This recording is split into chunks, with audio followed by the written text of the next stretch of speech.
Oliver and his brake van, Toad, liked working in the big yard, but one morning Toad noticed that Oliver was unhappy. He decided to find out why. "Excuse me, Mr. Oliver, it seems to me that things are not well with you, if you forgive me for mentioning it." "You're quite right, Toad," replied Oliver. "All I do is shunt these trucks onto the turntable. I long for a nice run. It's what an engine really needs." "Quite so, Mr. Oliver. May I suggest that you speak to the Fat Controller about your problems?"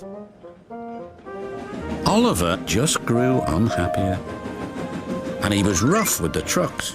"You're no good, Oliver. You're dangerous. We want Percy." "Pah, Percy's far too busy to be bothered with the likes of you." And he bumped the trucks hard.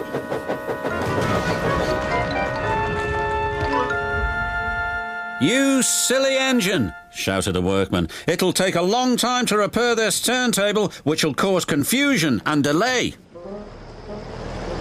That night, the Fat Controller came to see Oliver in his shed. "Oliver, you have caused confusion.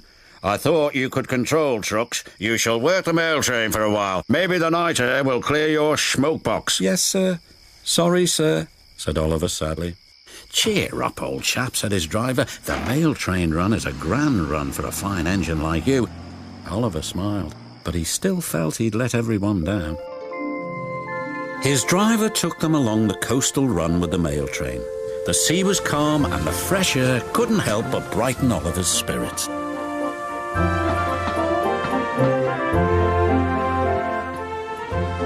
They made good speed until it was time to collect some important mail from Harold the helicopter. "Come on, Harold." They waited and waited. At last, Harold landed. "Sorry I'm late, Great Western. Had a bit of a problem with one of my arms. Kept letting me down when I was meant to be up. You know how it is," said Harold. "We know that we'll be late for our first run," replied Oliver's driver. Soon they were on their way again. Ahead was a red signal light. Oliver didn't realize that the signalman had dozed off waiting for them. Oliver whistled several times, but the signal stayed red. "There must be something wrong with that signal. We'll go slowly and stop by the signal box," said his driver. But they never reached it.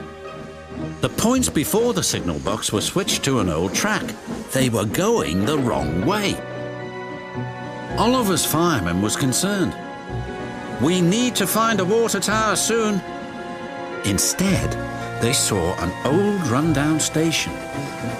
Disaster lay ahead.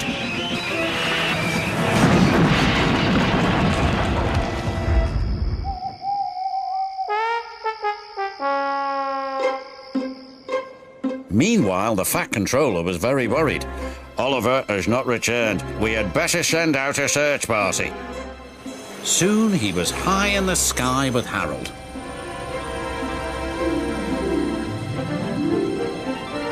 "There they are."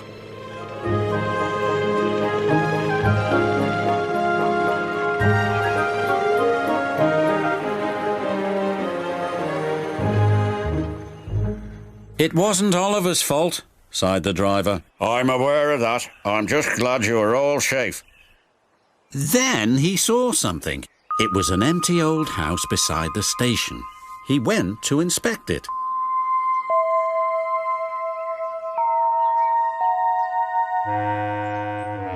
When he returned, he spoke to Oliver. "Oliver, you have found another attraction for our island. We'll make this house as good as new, and visitors can come and have tea and crumpets there." Sighed Oliver happily. Getting lost can be interesting, but being found is much nicer, especially when it makes an engine feel really useful.